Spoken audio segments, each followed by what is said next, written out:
Hello and welcome to another innovative episode of Game Changers. My name is Tabitha Muthoni. Our SMS line is 20146. That is, if you have an innovation that you'd like featured here on Game Changers, do let us know, as well as for any feedback on our programming. And you get to catch this episode live on all our social media platforms. That is at Metropole TVK and me at Tabitha Muthoni on Twitter. I do hope you're thoroughly washing your hands with soap and water, sanitizing your hands, houses and surfaces to kick COVID-19 out. Hashtag Komesha Corona. Yes, guys, you have to do this. And now, Talking Matters, Kenyan Innovation, providing solutions to our daily problems. In studio with me is Mr. Peter Mbiria, founder and CEO of Voltarent. Mr. Peter, yes. Karibu sana to our studios. Thank you so much. Okay. No, before we even go to what I am seeing in front of me, let's start by Voltarent. What is it all about, Voltarent? So basically, Voltarent is a company that deals with technology. Yeah. And my background being electrical and electronics engineering, we mainly focus on IoT technology, Internet of Things. Yes. But talking of Internet of Things, there is where we design devices for data collection. Yeah. And not only that, now that we have got huge skill set, we can as well go ahead and design other machines, not only IoT related, like what you're seeing now. There's a milling machine, and there's a lot more that I didn't come with. Okay, great. A milling machine. Yes. Let's begin by understanding what it does in the first place. Okay, so basically, I think what many people have seen is very huge machines that trim blocks of materials into specific sizes. Like even basically the phones that you're using right now, they came from a block of metal, and then it is cut by a machine so that now it can get that rigid frame. But you use it every day and you don't take time to think about it. Yes. Have no idea. So basically, in simple terms, there's the kind of machine that machines the kind of phone that you enjoy Instagramming with. Yes. Okay, so this is the prototype, or is it the complete version? In this case, it's the complete version. Complete version. Yes. How long did it take you to come up with it? 1.5 months. 1.5 months. Yes. A milling machine, something as technical as this, complicated. What pushed you to come up with this milling machine that maybe you sat and thought, I'm going to provide this kind of solution to a certain problem in the society? What pushed you? So the thing is, I have a 3D printer, but you see, 3D printer, the only work it can do is what we call additive manufacturing. So basically, it's creating stuff out of molten plastic. Now, when you have already a designed piece, like for instance, if I may. Yeah, sure. If you look at this enclosure. Maybe I can join you as well. Yes. So it came this way from the company where it was shipped from. But it came as a blank, so it didn't have this opening, it didn't have these other openings. And if I want to create a perfect opening, I need to have a machine that does that. And what it does is what we call subtractive manufacturing. Basically, subtractive manufacturing. It subtracts the existing material to create a new shape out of what you already have. So if something is big, it cuts it into a smaller size. Exactly. Okay, what kind of material can you cut? In this case, now for this specific machine, the hardest material I can cut is plastic. So if any material you have is less hard than plastic, it will handle. So soft material. Soft material. Mainly plastic will do. Yes. Okay, great. So what are some of the challenges that maybe you can say you have had to undergo or encounter with making this machine? I wouldn't say I faced much challenges because I think the biggest challenge was when I was designing the 3D printer. I think it's the one machine that gave me a lot of insight. So building this was kind of no-brainer. It didn't take me that much. No-brainer. Yes. For how long have you been doing this? Well, as far as I can remember, I began building stuff at the age of 7. Wow.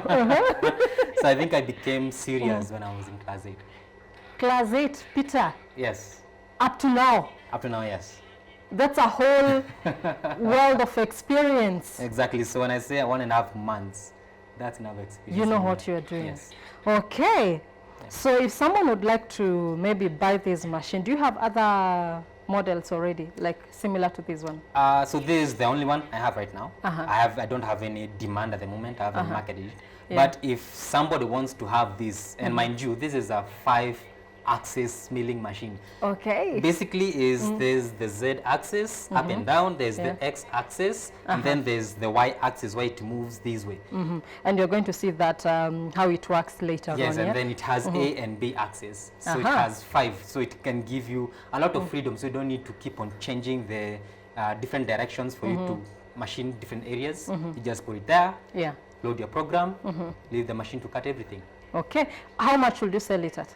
For this specific machine, approximately 50,000. Wow, 50,000. Yes. And then you go and make another one. Yes. And then sell the same price. Exactly. No, if you sell it at 50,000, how much profit would you have made looking at where you get your raw materials from? Funny enough, if you look at it, I've used basic locally available materials. Like these are basically square tubes that you see locally people using to make shelves. Yes. So the only this is plastic? No, this is 3D hard. printed. Okay. So all the plastic that you can see here, this one, they have been 3D printed with the machine that I was telling you about, the 3D printer. Wow. So it gives me the flexibility to custom design a machine based on the customer's need. Okay. Looking at the customer's needs, what kind of, for a layman's language, in a layman's language, what kind of customer would buy this? So this is basically an industrialist, a person who likes to, create stuff, and innovators. Yeah. Because I'm basically hardware innovators, because when you have an idea, you need to create something tangible, and in most cases you will use either a 3D printer or a milling machine. You just realize whatever you have in your mind, and you can have it in your hand. So if you want to get to that point, you need to have these kind of machines. Wow. Wow. Okay, so now we can see it in action. Okay. The X, Y axis, A, B axis. I got it right here? Yes. Okay, yes, let's see it in action. So right now I'll do a dry run, because already I've already done it. Yeah. So I'll just do a dry run. Dry run. It's fine. We ran this, man. So I just, again, if you look at these supports, they have been custom designed to hold this piece in place. Why? Because when the head is moving around, it's exerting pressure where it is cutting. So if it's not held in place, it will move around, and the cut will be of poor quality. So it has to have custom designed support, so that you just slide it in. Like in my case, I just slide it in, and then I lock it. And it can be any design? It can be any design. So if you have a different version of plastic that you want to cut, so you need to create a custom support system that will hold that piece in place, not necessarily this. So this specifically is for this kind of plastic. Okay. This kind of enclosure. So you can use either? Yes, you can use. So I designed it to have 2 pieces at the same time. Okay. Yes. And the glass? This is basically acrylic. It's perspex, it's plastic. But pretty hard. It's not glass? It's not. Wow, okay. Yeah. So right now it's dry run. This is the cutting tool I use. Basically it's a drill using a flex cord. Also locally manufactured, yeah? This, I think the fan was derived from a microwave, if I'm not wrong. And then I 3D printed the enclosure. It's 3D printed. Yeah.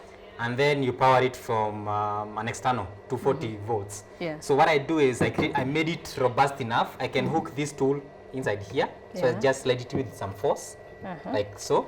And we can use other different kinds of tooling, not necessarily this. If you want to 3D print with this machine, it can. You just need to remove this one and attach 3D printing head. Voila. You just need to remove this support, place the bed for 3D printing, and you have a 3D printer. Okay, maybe we can get to see that one in action. So basically I'll just power it. Yeah. So this is the power cord. It's connected to the main Z directly. Connect it, and I turn it on. So you use it like a pen. You can cut stuff. Yeah. And it's very light, so it can move around pretty quickly, other than having this stuck there and moving with all that weight. Yes, so I'm trying to offset as much weight from the head as possible to make it as light as possible. Yes. And now for any any young man, any young person that is inspired with technology, what do you think what can you tell them that they on maybe where they can begin, like for you to come up with this and also making a living out of it? You need to start somewhere. Yes. Something has to push you. What sort of advice would you give them? I think it has to come from the heart, basically. Yeah. Because there's a skill that you don't learn only in books. You have to, it's a hand-on skill. Yeah. You have to learn it physically with your hands. Yeah. Because as much as, yes, it looks pretty cool, I've messed up while trying to get this skill. Yeah. And it's many stuff that I've destroyed before I get here. So you need to start the journey as soon as possible, as soon as yesterday, so that you make the mistakes early enough, and then you'll get here soonest. Yeah, and I remember you told me that when it's in action, it lights up. So maybe you can get to see that. Yes, our director, maybe you can give us that. You see the machine in action. Okay. Yeah. So I go ahead and make Let's have it on air. Okay.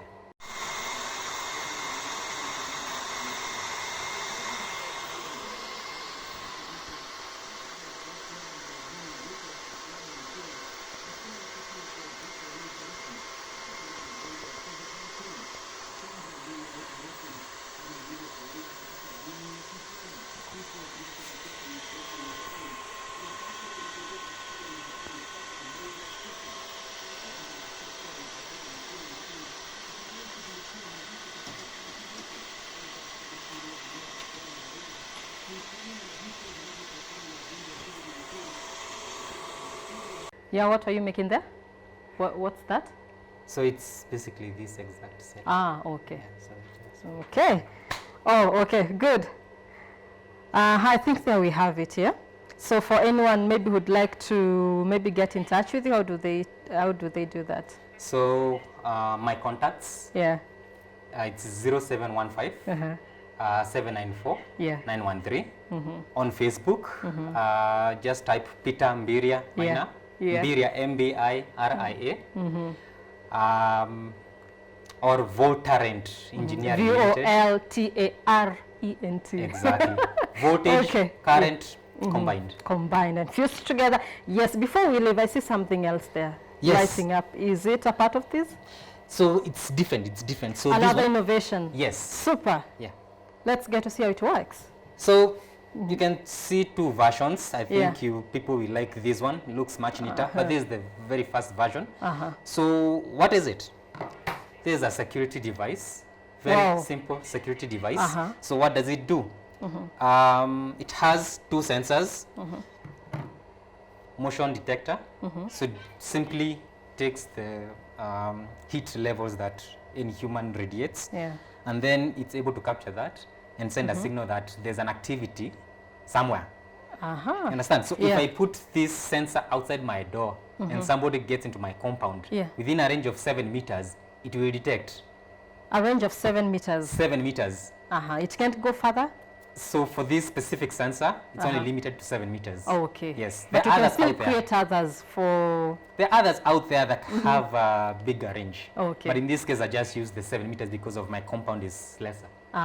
Yes. Okay. And so if it detects an activity outside your compound, this being the main board, it's rechargeable, just like the way you can recharge your phone. Wow. Yes. So, but for this very fast model, you can't recharge it like a phone because it has a unique charging port. Okay. So it needs to come with its own charger. Yeah. And then I'll just demo. I'll touch the I'll touch the lighting. Okay.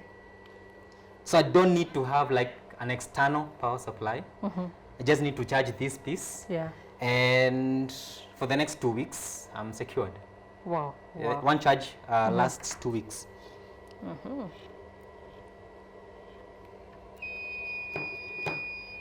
So when it detects someone, a stranger, invasion or something, it goes... Yes. So there's the sound. Yeah. And then there's the light. So the light is placed outside facing the compound so that if the alarm goes, you can just peep in the window and see whatever is happening out there. Yeah. You see? Why did I create it this way? Because we have blackouts, and I think some of the evil-minded people take advantage of the blackouts. Yeah, true. And some of the security systems, not all, some of them rely on mains power supply. So if there is a blackout, they won't work. But for this one, it will come in with handy. or without mains, it will work. Wow. And this is so bright you can't stare at it. And it's actually so burning my eyes. Yes. Yeah. So right now it's detecting my presence. Wow. So that's why it goes on, off, on, off. Wow. Doesn't it distract? Because every time it senses there's someone, it goes off. So mostly you turn it on at night.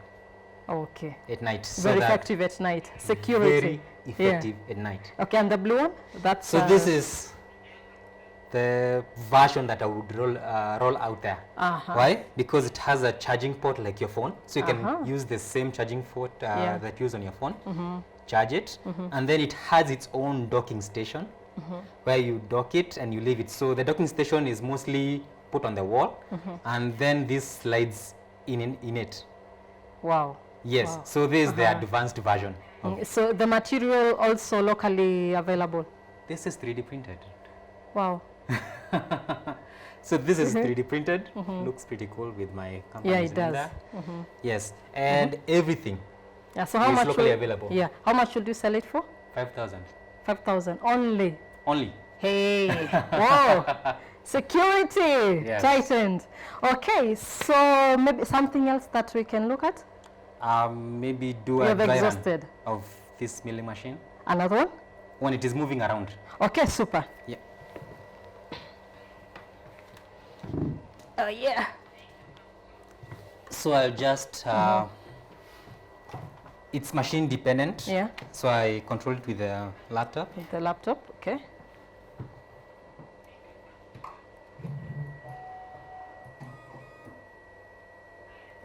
How long does it take to process? It depends on the size of the file that you have. If you have a huge chunk of plastic that you want to machine, it might even take days. Jesus Christ. Yes. Wow. Yes. Yes. But some things like this one can take a few minutes. Okay. So what it is doing right now, the program that it's running is to create openings for this enclosure right now. But what we have here, it's already machined. Yeah. So that's why I won't attach this drilling machine. Yeah. So it is basically running a code. What are the shortcomings while using this machine? Everything good has a disadvantage. Well, yeah. I would say it's not rigid enough to work on harder materials. Like aluminum. My goal was aluminum, but it's pretty hard. And if I try to mill with it, it will. But mind you, with all the plastics that it has, it would be able to handle that kind of material. Okay. Yes, so I think I'll just go for plastics. Wow. Yeah. Wow. So maybe I don't think I'll be wrong if I said you're a jack of all innovations. Yeah. Yeah. Okay. Yes. So maybe it's 2 more minutes. Yeah, 2 more minutes. Okay. Yes. So that's the advantage of having the 2 extra axes. Because if I was to rely on the 3 axes, the X, Y, and Z. Yeah. If I want to make an opening here, I have to rotate that enclosure to that position. It creates that opening, and then I have to rotate it again, again, and again. So it's very tedious. So having the 2 extra axes allows me to just leave the work, and then it will carry on and cut all the openings that I want. So I'll just come to collect something that is finished. Wow. Yeah. And it only uses electricity? Yes, yes. It can't use solar? At the moment, no. No, I same to this one, the alarm. So this one you charge it with your phone charger. Oh, okay. Yes. So electricity. Yes. Okay. But if you have a solar outlet and then it has a charger, you can charge with it. So you can charge with anything that has as long a USB as it's micro. power. Yes. Good. Okay, almost. Almost.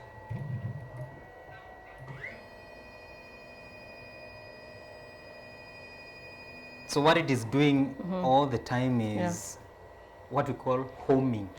So it goes to the origin where it identifies that I'm here at all times, and if I want to go to a certain location, I'll just count the steps I need to do to get there. So it needs to keep on going to origin to locate where it's supposed to be, and it's done. And Peter, the end goal being making money at the end of the day. We all need to eat. How do you make money? How do you benefit from all this? I'd say some of the products that we have, like in this case, this machine here, is earning me some money.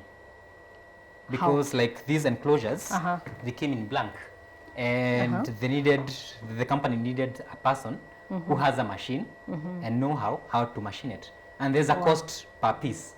It's not cheap. And they are willing to pay for it. And I had like 10 pieces, which is enough to last me a while. A piece like how much? Roughly. Talk of 6K. Wow, so times 10, that is 60K. Yes, and much more are coming. So, and this is just one of them.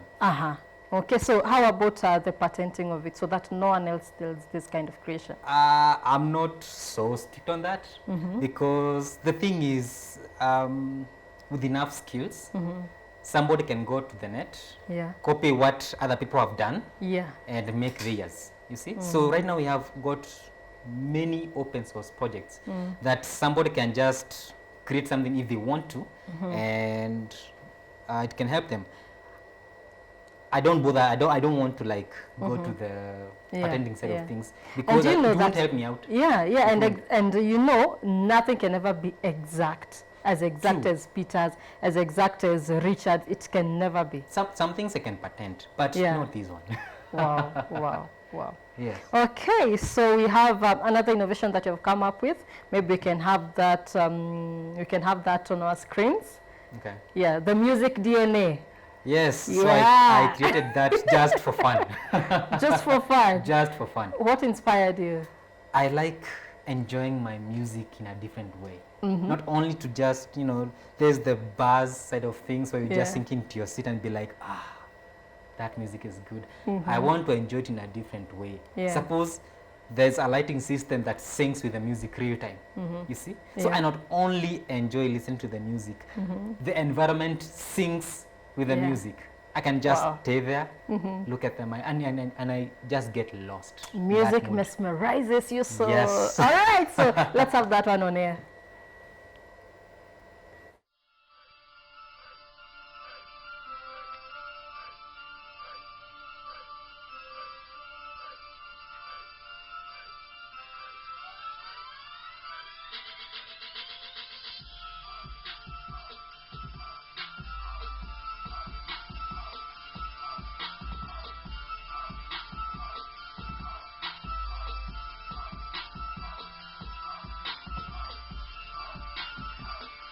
And it is music dependent. If I pause,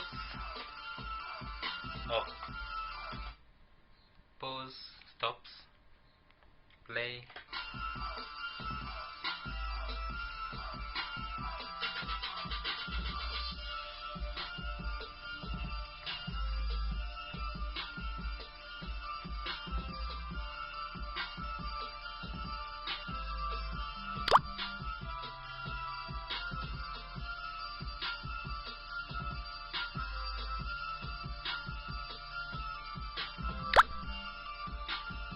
Yeah, there you have it, music DNA. All right, so thank you so much, Mr. Peter. All right. Awesome job that you are doing. Thank you. Very creative innovator. I must commend you. Good job. Thank you so much. How are you giving back to the community? Well, in some cases, I'm out there helping the young generation. Yeah. And I aid them to kind of like think broad.